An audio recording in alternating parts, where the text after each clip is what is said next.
The following podcast is presented by Hormone Logics. Discover your ageless health.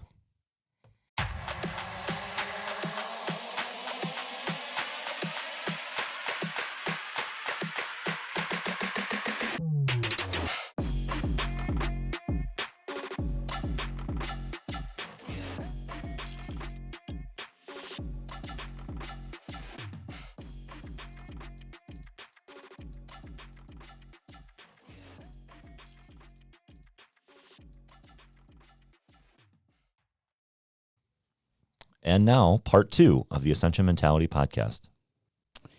Welcome back to the Ascension Mentality Podcast. We have our guest, Joanna Dara. She is a bodybuilder, and she's also a hormone specialist and a dietitian.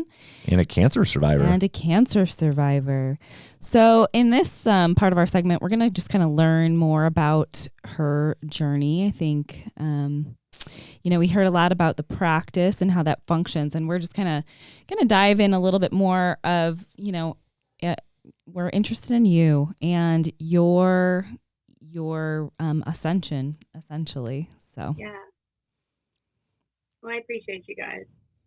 I know when we, as I mentioned earlier, my story itself with the cancer diagnosis and coming out of it, the change it made to me mentally, emotionally, from a business standpoint, but it took a lot for me I became fearful of the competitive world again, because now I'm solely reliant upon medication to keep my life going, because I no longer have a thyroid anymore. I don't have, that's a main functionality for our bodies to work.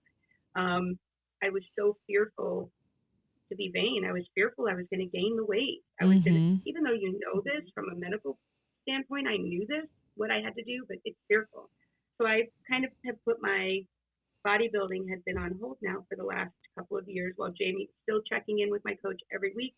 I still follow my macros. I still do everything. And don't get me wrong, I fall off plenty. I'm human. But, and then I do my check-in and I'm like, I got nothing for you. I don't know. It was just my week. I didn't sleep. I was tired. Yeah. But because of that, finally, in April, she was like, I'm done babying you. It's time to get you back up on that stage. I have not been on stage since we tried prepping in 2018. And that's when this whole thing started. So it's been a long 4 years. The 2 years I had to wait to get cleared because of the cancer diagnosis. Yeah. I could not. I had to make sure I stabilized my medication. But here we are now, and the goal is 2023 to be back on stage again. Love to get my pro card next year. That was what I was shooting for in 2018. I'm just going to say, it's amazing for Jamie to just kind of be with you through all of that too. Just have that support system. Can you talk about that? Me cry when I talk about her. Yeah, let's talk about it. She is just one incredible woman. She really is. We are so blessed because this community that we're in, when I had mentioned earlier that how this has evolved over the last 12 years that I've really started getting into bodybuilding and competing, it's just been an incredible involvement of it, from the way the women look now compared to the way we were before too, and what we need to look like to step on stage as a pro, and as beautiful as it is. But having this camaraderie of women that we do on Fit Body Fusion, and having Jamie and a lot of the other teams out there. I mean, they're incredible. I'm so blessed to work with so many of them, and they have just a beautiful camaraderie of women. But the part that I can say about Jamie is she guided me in the times where I didn't have to be strong, because I'm supposed to be strong for everybody else. I'm supposed to figure it all out. I have this persona that, call Joanna or email Joanna, she'll figure it out. Yeah. And I could barely hold my head above water trying to figure out me. A cancer diagnosis is no fun. Whether it's skin cancer or breast cancer, it took me 2 years to say the word cancer, which I didn't realize. I would always say, I'm sick. When I was sick, and it took my therapist, which I have no problem saying I go to, my therapist was like, you have to say, when I had cancer. And it took me 2 years to do that. Mm. Having Jamie on this journey and talking to her, she's Mama Bear. She has her athlete's best intention in mind. And I have not stepped on stage since 2017, and she has never once treated me like I was any less than our amazing Olympians that are on stage. Every week I get a response, and to have the guidance with the right coaches, to have the team of girls that stand by you when you're standing backstage and a tag isn't in, and they're still tucking it in for you rather than letting you, that says a lot, believe it or not. So having a coach is important. It's important to have somebody there that you can be accountable to, so that you're not constantly having to do it yourself.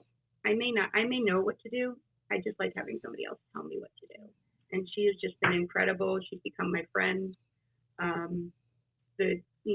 Like I said, I feel very, very blessed. How did you? I think she was put in my life. How did Hormone Logics get connected? It was just kind of your connection because Jamie was your coach. Is that kind of the evolution of that?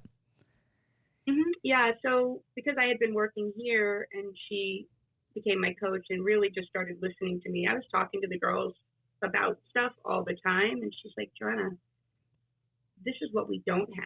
Yeah. Like a lot of these teams, the girls just, it's about taking stuff, looking good on stage. You're up there for 15 seconds, literally. Like you look good for those 15 seconds, but what has it done to our insides long term if we're not doing it right? I'm horrified with, obviously follow a lot of competitors on Instagram, and some of the things that people are putting in their bodies as far as even just like nutrition. I'm like, what are you doing? Like you're doing that during prep, and then what happens, right? Just like a lot of just like processed junk that's not good for you in any realm of the world. But competitors are like, oh, I'm just going to eat all this crap to bulk up or whatever it is, and all I keep thinking is like, what are the long-term effects of all of that, right? They're not thinking about it. No. And that's it. Like, if you have the right coach, they will make sure that your baseline, they know what they're working with, whether it's blood work or Dutch tests or DNA tests, whatever it is that they need for their baseline. But if they have their baseline, but they know the longevity of this sport only comes from being healthy overall, not healthy for the sport. Your gut becomes a big player in this, and we have so many women with gut issues for that reason alone, Amy, that eat that just junk. And when they come and we do GI mapping here, which is a gut testing. That's what I'm going through right now, by the way. Yeah. So that GI mapping is amazing because it's an easy at-home stool test, but we find so many women have, and as we can talk openly, like you just said, John, I know what worked for me, and I just kind of, and you weren't even going off the deep end with some of the junk that we see, but you just kind of fell into, I was just eating some of the things that I know better, that, and you needed like kind of hey, Amy, you know better. And now your gut was telling you, hey, here's your you're red done. light. Yeah. Flip it on your dashboard. Like, no more protein powder for you. Yeah. Yeah. So Joanna, one of your sayings is trust your gut, right? And a lot of people say that, but I think that's one of your like go-to lines. One of Amy's 100%.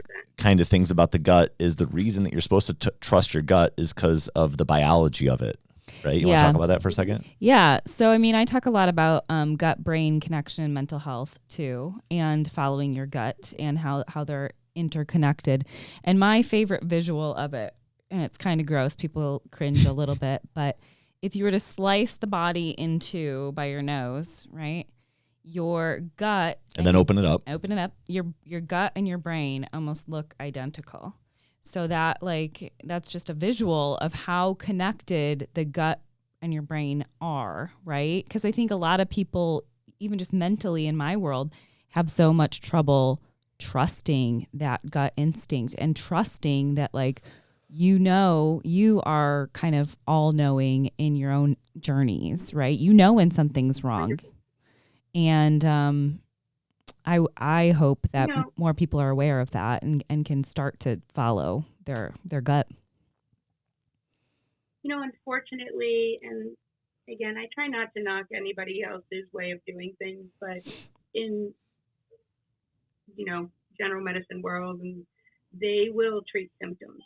Yeah. So you're sad, Here's a you pill. seem depressed, Mm-hmm. we'll give you the pill to fix the sadness. Right. Don't worry about the side effects, though. Somebody needs, right. And if somebody needs to be on it, that's what you need to be on. But did they ask you what you eat? 80% Right. of your serotonin is made in your gut. Wow. 80%. Your gut's not healthy. How is your brain going to be healthy? Right. What I always say to clients is, I always say to clients, like, hey, what did you eat?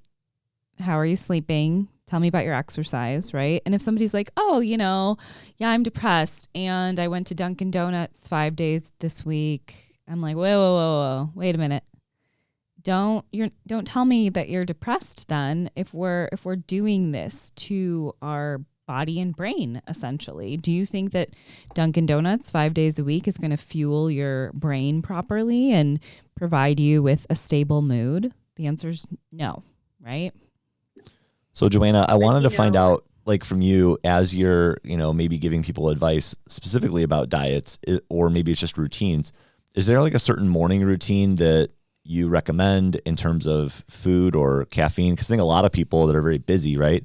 They get up in the morning, cup of coffee, maybe a banana, and they're out the door.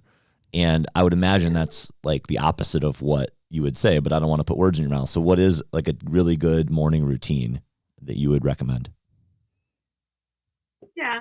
I mean, me particularly, again, everybody's different. I do think fuel in the morning is very important.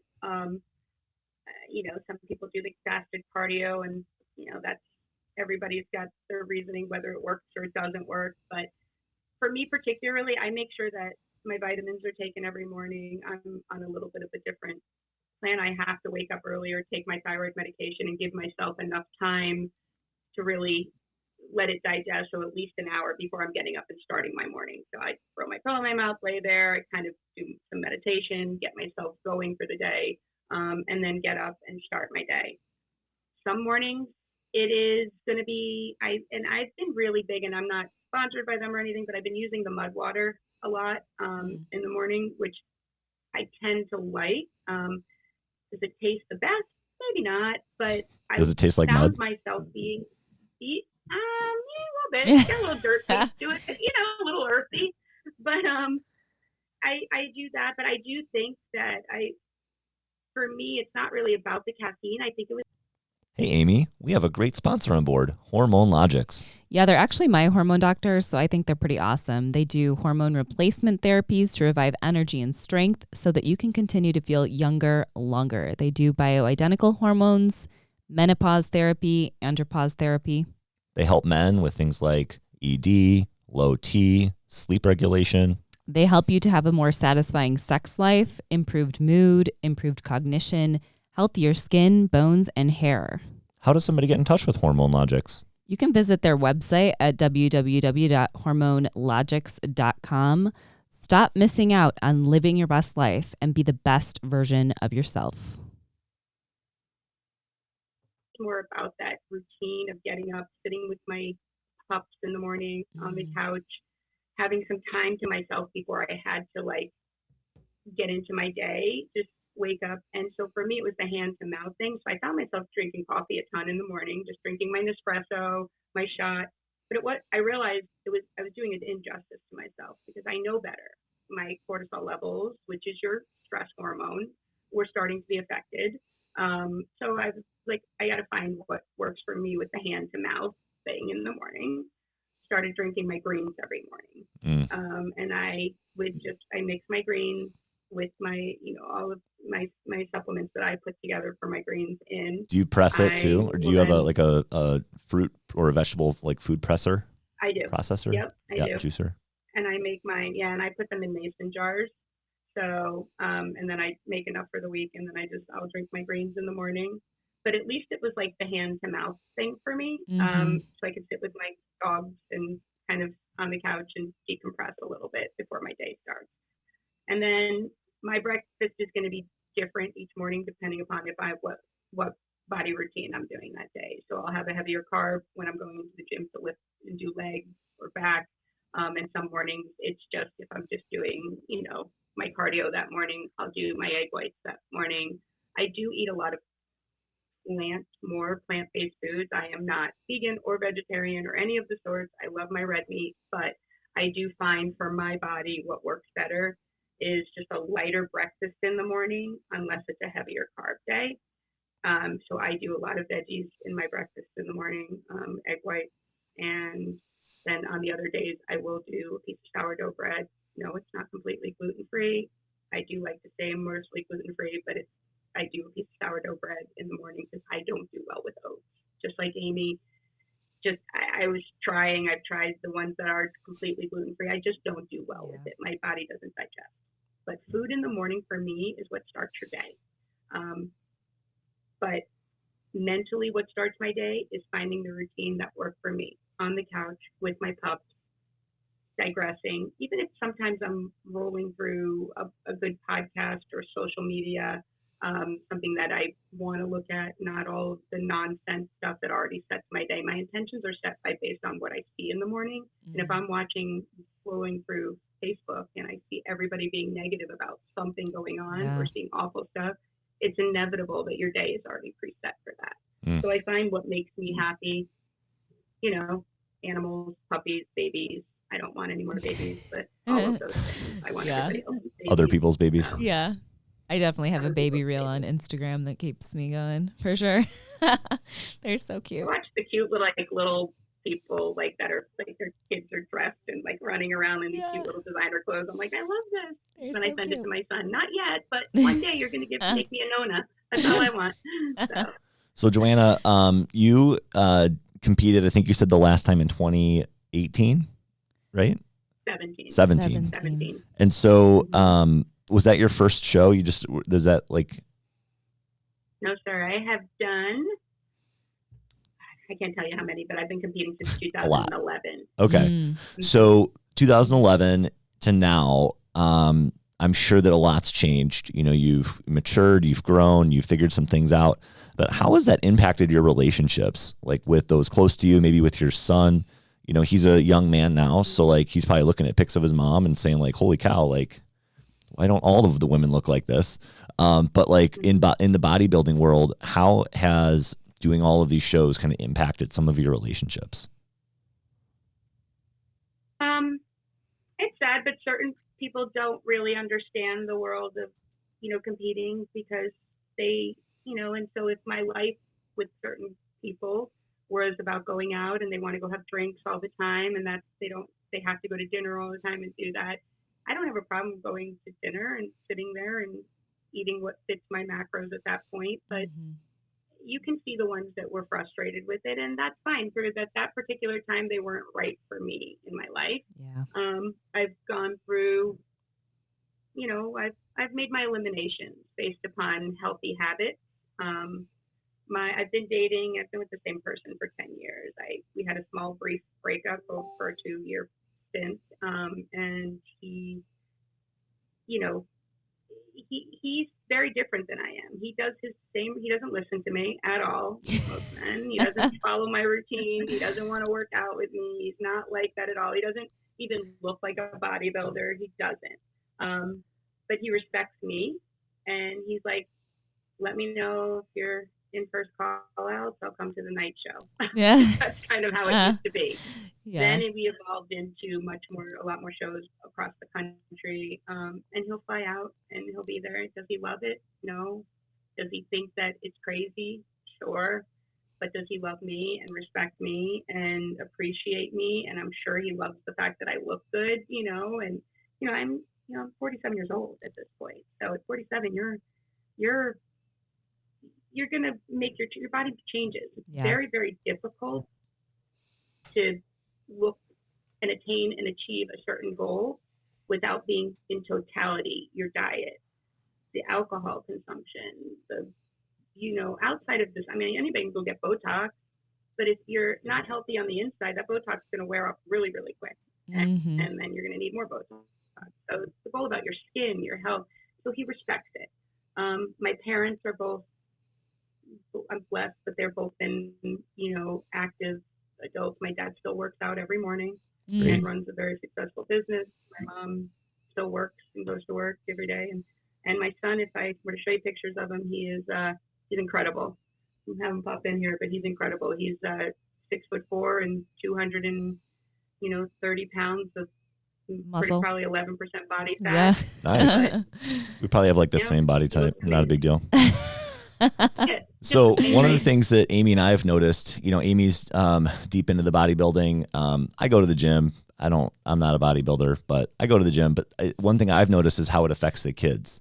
And that's, I guess, what I was kind of thinking about with you. And your son's an adult, so he's not a child, but he's kind of grown up seeing his mom be really healthy. Yeah. And especially in his 20s now, you've kind of like changed what, in his mind, like what a successful looking and feeling lifestyle and partner might be. And I'm just curious, like how that relationship has been impacted. If you could maybe touch on that just for a second, like how his mindset's kind of changed about what he's looking for in a partner because of the example that you've set.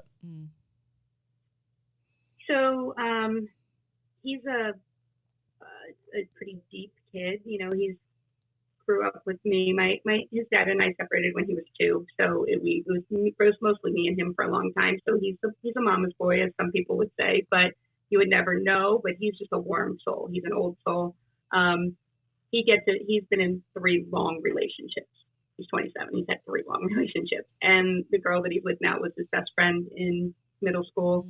They've been together for 3 years now. She's stunning and beautiful, and on the outside and inside, but he will only gravitate.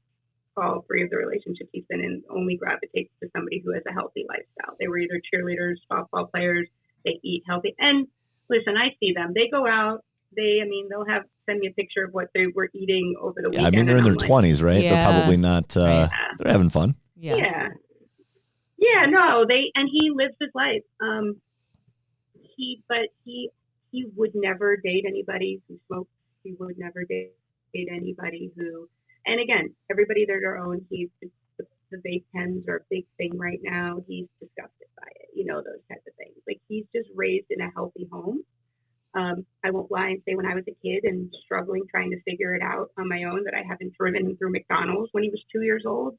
I absolutely did. We've all been there. By far, perfect. I mean, listen, I would be lying to say it. We don't have it right 100%.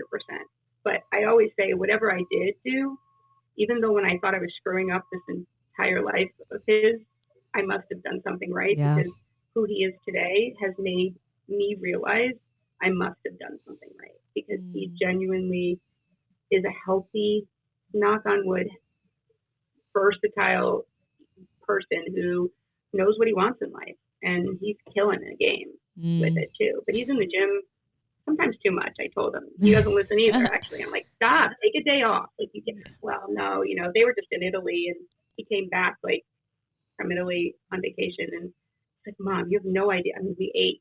Well, that doesn't mean you have to work out 7 hours a day then because of it to make up for it. But he still has that, big bro mentality. But I do believe that you are going to raise your children to be and emulate what you want them to be. And they will follow suit because it's what they know. And they're going to see Mom on stage. And, some of his friends, being that we're so close in age, it was hard for him, I'm sure, seeing his mom up there in an itty bitty bikini, he's in college. It's weird for our kids too. Yeah, I mean, our daughter is 13, and I just gave our her oldest, social media, and she's like, Mom, all my friends follow you on Instagram. It's kind of weird. They all see your butt. Yeah, I'm like, oh, that's exactly it. And imagine having like a college kid, a boy playing college football in Orlando, saying, I feel bad, but at the end of the day, I said, if it bothers you, you need to let me know. And he said, no. He's like, I'm so proud of you. That's I awesome. am so proud of you. So well, we're proud of you too, Joanna. Thanks so much. Raising your children. Thanks so much for your time today. We have Joanna from Hormone Logistics, bodybuilder. Logics, excuse me. That's okay. Cancer survivor. Everybody does it. Proud mama. Yeah, we're going to wrap up this session today, but we're going to thank you for coming. And this was amazing. I feel like we could have 3 more of these with you because you're just like a wealth of knowledge. And thank you for helping. You know, being a helper is such a important important profession. And I refer everybody to it, Joanna. They're like, oh, something's wrong. I'm like, Dr. Joanna, get your labs done. So thank you. Yeah, no, I can't thank you guys enough. And I can't thank you enough, Amy, for trusting me with yourself personally and your girls that come to me. You know, if we can make a community where women believe what they're feeling and trust what they're feeling and are seeking out the help and educating them, they can help other women the same way. We're doing a pretty good job because this bodybuilding world could go awry if people don't understand their health well. And luckily we're with a good team and good people around us. So again, I always appreciate you and you as well, Matt. I appreciate you very much too. So thanks for keeping my wife healthy. All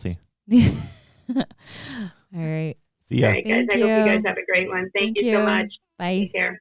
Bye-bye.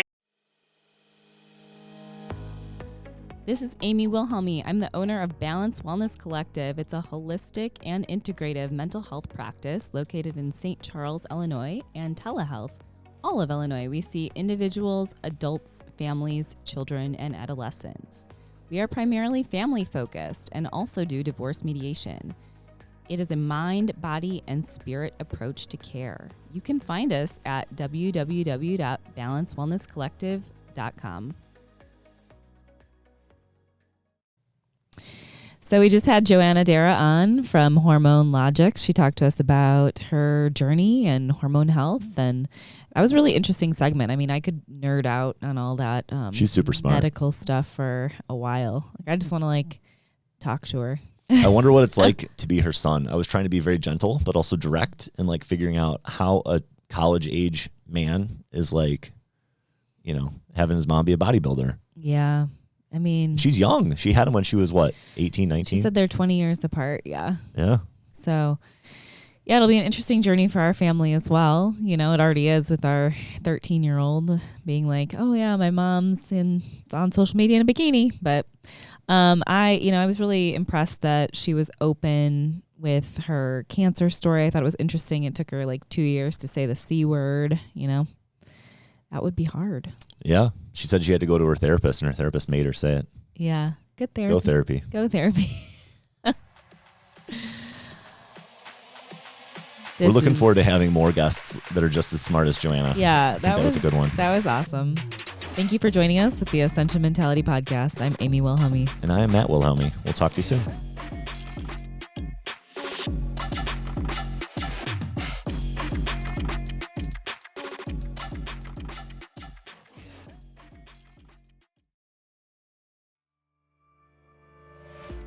Have you ever been stuck in life? Have I got a book for you? Ascension Mentality, written by Amy Wilhelmy, public speaker, athlete, and licensed therapist.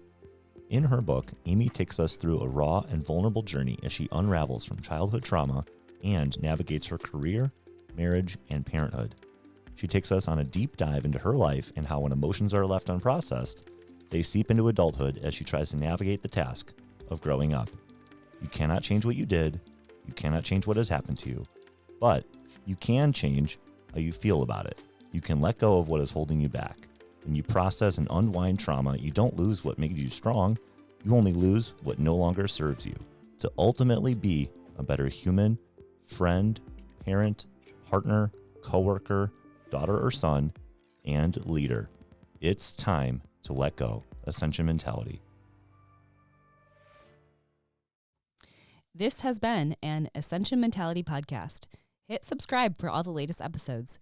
For more information, visit ascensionmentality.com. Ascension Mentality, making mental gains.